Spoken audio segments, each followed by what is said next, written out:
Hello, welcome back. Uh, High time for me to get on here again. I've only done one this season. I think that was after the BC game. Um, Today's performance against Wake Forest was a dominating one.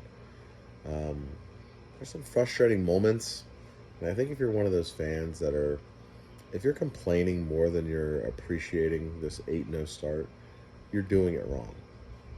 Are there some things in each game that can be frustrating? Of course there is.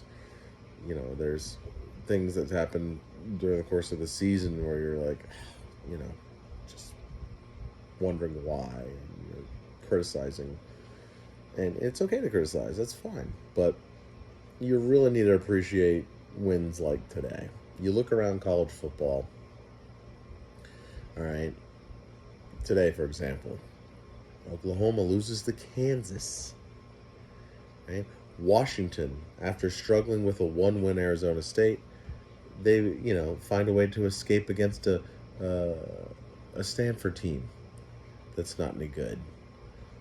Um, Ohio State, luckily they have a good defense this year because it's weird they have not a good offense, and they kind of outlasted Wisconsin, who's decent but not great.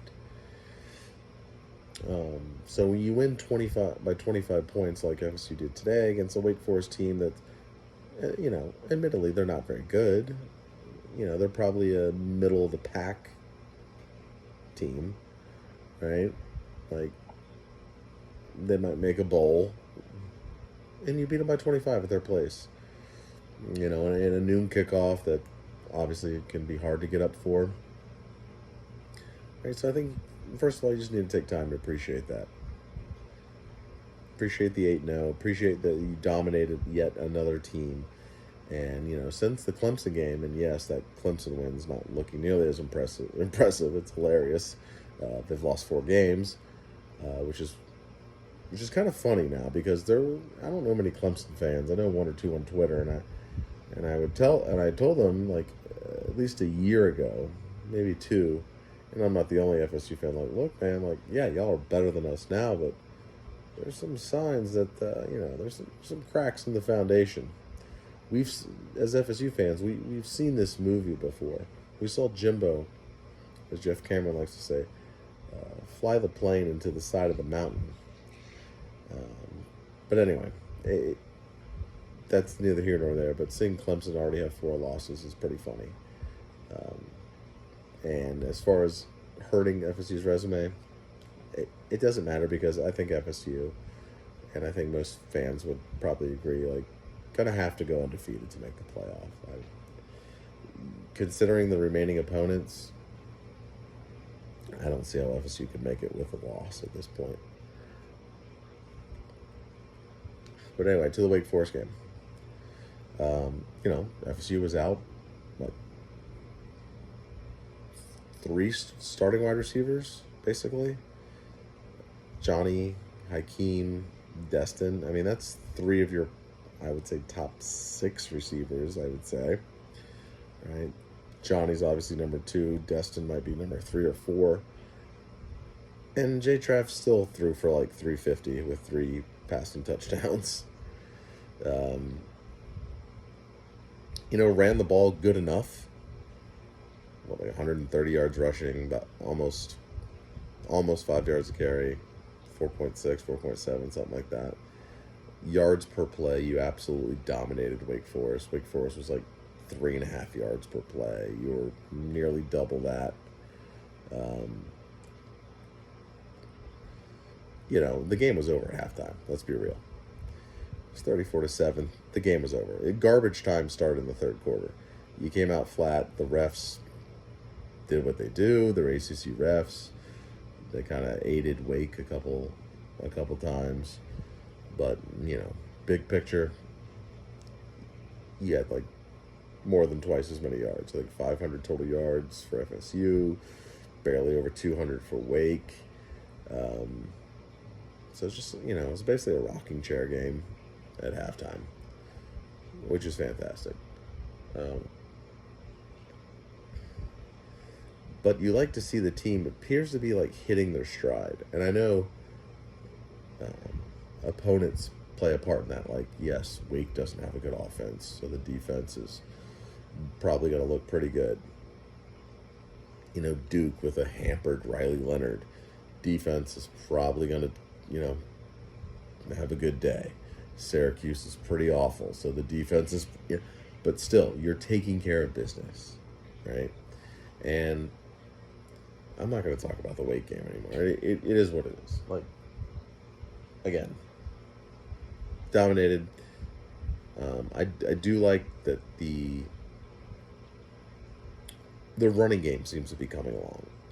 Like, it wasn't as explosive as it has been in other games where, like, we're not running it well, but we're popping a few big runs. Like, today was kind of like a more efficient running game where we were, as opposed to previous games, we were getting a lot of 3, 4, 5 yard runs to make second down and third down easier, as opposed to, like, getting stuffed at line of scrimmage, maybe a 2 yard gain. Oh, and then we popped 20.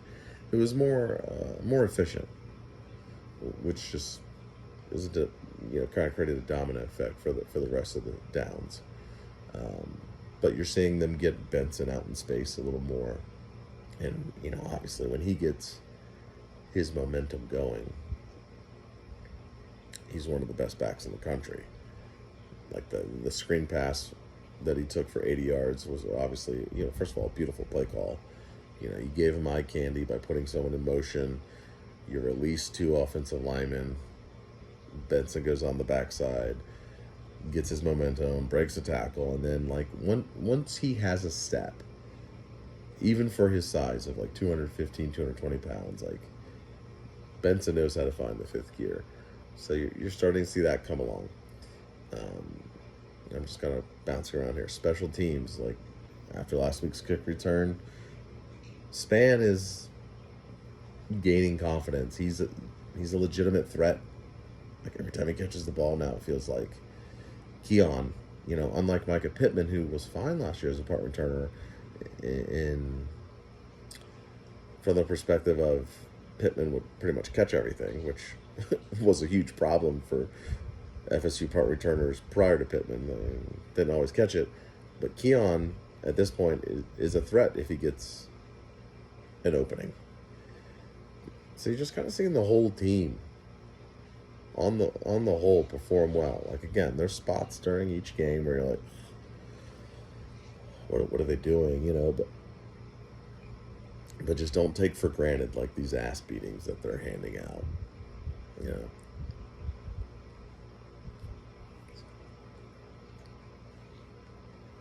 Fuck them out. All right. And I don't remember which metric it is. Maybe it's SP plus.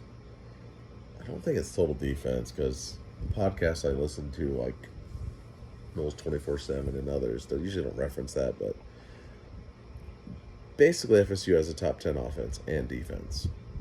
And I think their special teams, at least last week, was rated close to number 1 in the country. I mean, that's what happens when you have a field goal kicker who's, before that miss he had, it was perfect. And then, again, Span's doing his thing. Keon's having good punt returns here and there. Enjoy this year, because, I'm not going to talk about next year too much, but obviously FSU's losing a lot before going into next year, so don't know what the future holds as far as next year. But this can't be as good next year as this year. But who cares about that? Let's just focus on the here and now. 8-0. You got Pitt next. Pitt just lost by 50 to Notre Dame. By 50.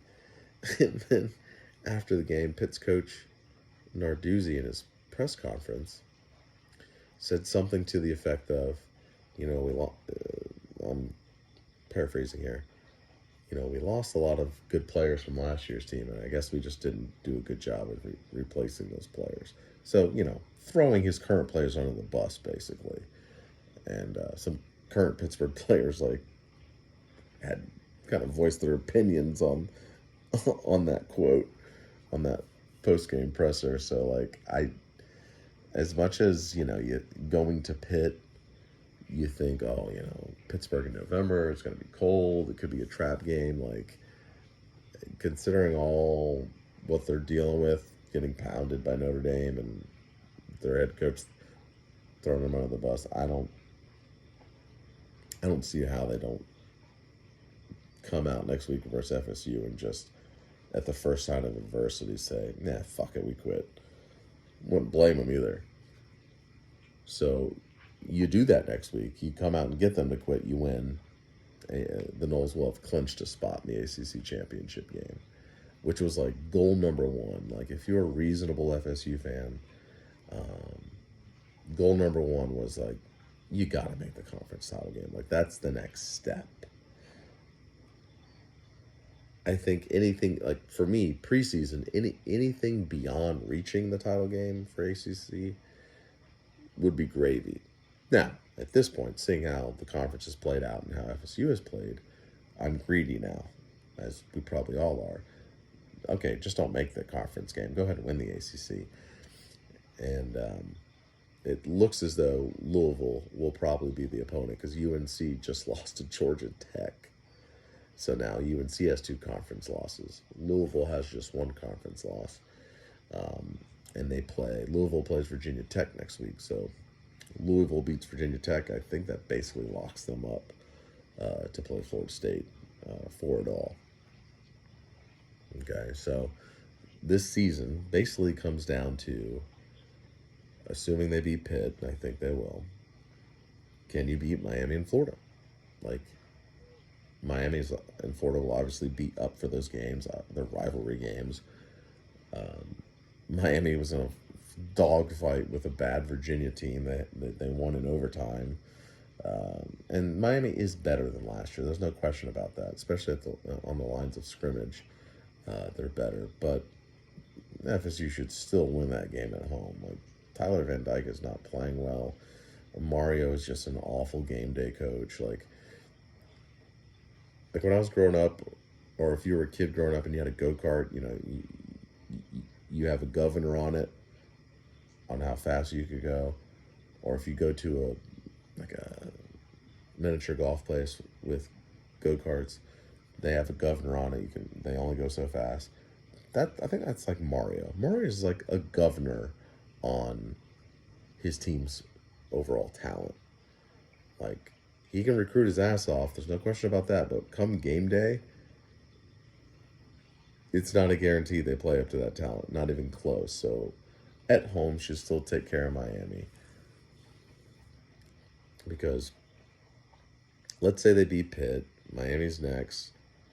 I mean, suddenly you're looking at 11-0 because North Alabama's after Miami. And so you're going into a Florida game like, the only thing between us and a 12-0 season is Florida, which is crazy to think. Again, I don't want to assume anything. Like, again, watching college football today, and if you don't have YouTube TV, I highly recommend it for the multi-view. Watching all the crazy close games and upsets here or there, which there haven't been a ton of for the top teams, but still, like, anything could happen, I guess. FSU, I'm not assuming they're going to go undefeated, but they're heavily favored their last 4 games, which is just wild to think. Just not that far removed from starting the 2021 season 0-4. And, Mike's first, I think a stat I saw was Mike's first 21 games. He was like 8-13. And his last 21, he's 18-3. Of course, the Noles have won 14 in a row, the second longest current streak in college football. Of course, Georgia has the top streak at 25 in a row. At this point, besides Georgia, which, anyone's going to be underdog Georgia, even without Brock Bowers. Like, line it up. Washington, line it up. Ohio State, with their kind of underwhelming offense this year, line them up. I guess Michigan you could include in that. And I know Michigan hasn't played anybody, but they got some dudes, and they're killing whoever they do play. We'll find out more about them when they play Ohio State and Penn State. But, just thinking of getting to the playoff, like, again, for me, that's gravy. Obviously, once they get there, hey, who knows? But they got a shot, man. I'm not going to pick them to win the Natty. I'd pick Michigan or Georgia at this point, which is like chalk, but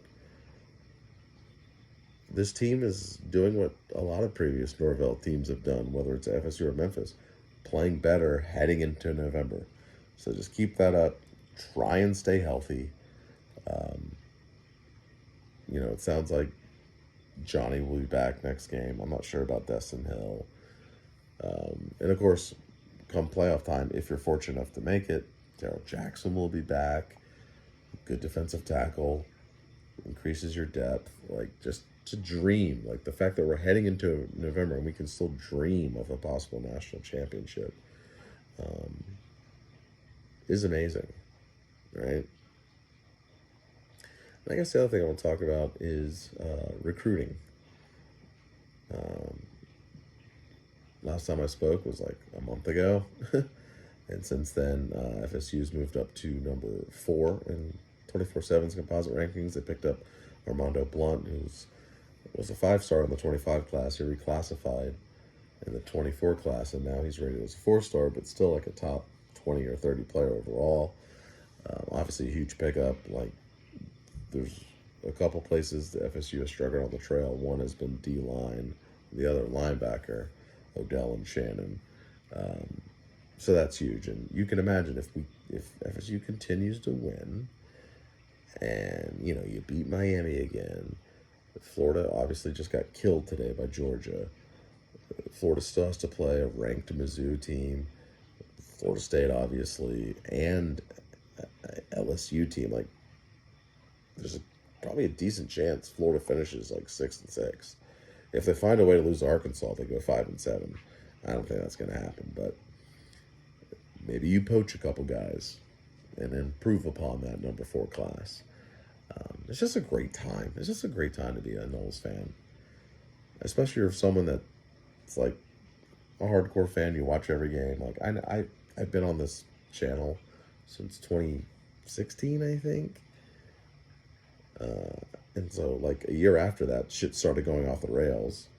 And I was still making videos here and there. And I watched every single game. Jimbo's last year, that shit show, the Taggart slapdickery, Mike's horrible first 2 years. I went to the 2018 game where we got smoked by Clemson, and there's that picture of the professor reading the book in the stands.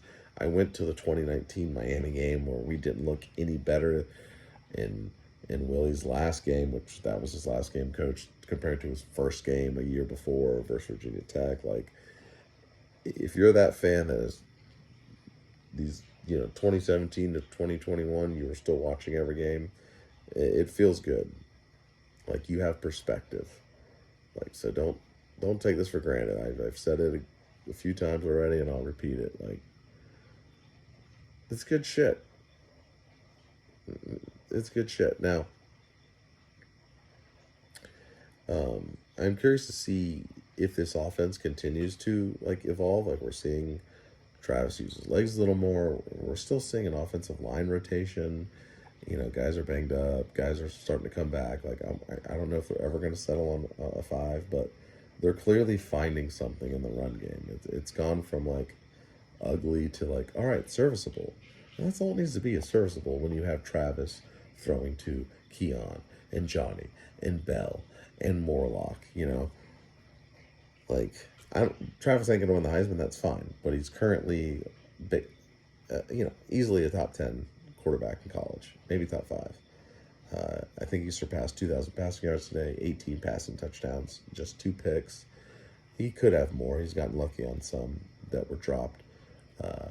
But, he's running now, so, if he can get you 30, 40 rushing yards a game, it just opens everything up, especially in the red zone, where it's like, okay, things break down, consolidated space.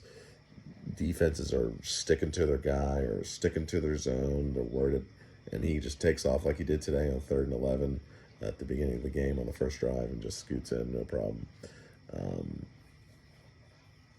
And that's exciting to think how this team, especially this offense, could still get better. That's the scary part. They're averaging 41, 42 points a game on the year, and they could actually play better. But that's not the focus, not nitpicking. It's looking forward to every Saturday. Like, I'm already wishing it was next Saturday for the Pitt game, which is at 3:30. And I was looking up the weather, and yeah, who knows, a week from now it could change, but looking like 60 degrees at kickoff. That's pretty ideal considering it's Pittsburgh in November. So let's keep taking care of business. One game at a time. And I hope to see this season end in the college football playoff. The rankings for college football playoff come out Tuesday, and it's wild. Like, it's been basically 10 years since FSU fans had to give any flying fuck about tuning into that show, because we've been out of it by October, September. But now I'm going to tune in. I suspect it'd be ridiculous if FSU isn't in the top 4. I don't care where they are in the top 4, honestly. Like, I know you could talk about which coast they play on and matchups, but, man, if it's end of season and they're in it, I don't care. But we'll see where they are Tuesday. All right, well, I'm at 21 minutes now. I think I've rambled enough here. Dominating win. Again, imperfect, but, this is an imperfect team. It's a very good team. It's not elite. It's very good. If they were stacked with, 5-6 consecutive top 5 classes like Georgia, they would probably put away teams earlier. But they're not. Hopefully that's coming. FSU's about to hopefully pull in a top 5 class at the end of the cycle, and you stack a few of those, and, you'll start putting away teams earlier. But that's neither here nor there. Again, that's nitpicking. Damn, it took till the end of the 3rd for Travis to exit. Like, really? Like, I remember where every game was a struggle not too long ago. So, all right, well, that's it. That's all. I'll try and make it a point to come on here next weekend after, hopefully, we beat the brakes off Pitt, and then get ready for the Miami game. All right, till next time, I'm out.